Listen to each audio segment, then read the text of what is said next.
Land దానం case కావచ్చు, ఆ తర్వాత అటవీ భూముల ఆక్రమణ ఇల్లు కట్టారు అనే కేసులు కావచ్చు, ఇవన్నీ కూడా ఆధారాల ద్వారా కేసులు చేస్తారు. ఇప్పుడు మిథున్ రెడ్డి పెట్టిన లెక్కర్ స్కామ్ కేసు కూడా ఆధారాలు మీరు ఇంకెవరి గురించి అయినా అడగండి, ఆవిడ గురించి అడిగి నా స్థాయిని ఎందుకు దిగజారుస్తారు? ఊరుకోండి.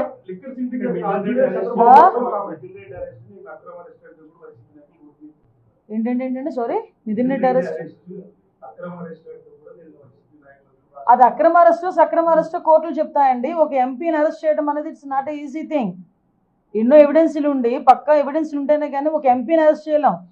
ఈరోజు నాలాంటి దాన్నో మీలాంటి దాన్నో తీసుకొచ్చి ప్రతిపక్షంలో ఉన్నప్పుడు ఎలాగోలాగ చేసేయచ్చు, ఏదైనా కేసు పెట్టవచ్చు.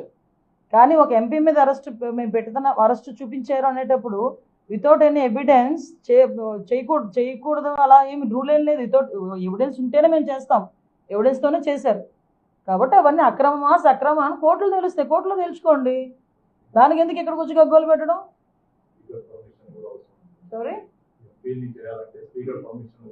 ఏమండి, రాష్ట్ర ప్రభుత్వం అండి, ఇక్కడ ఎన్డీఏ కూటమి అండి. వితౌట్ ఎనీ ప్రికాషన్స్ అవన్నీ తీసుకోకుండానే ఎవరు చేయరు కదా, యాజ్ పర్ రూల్.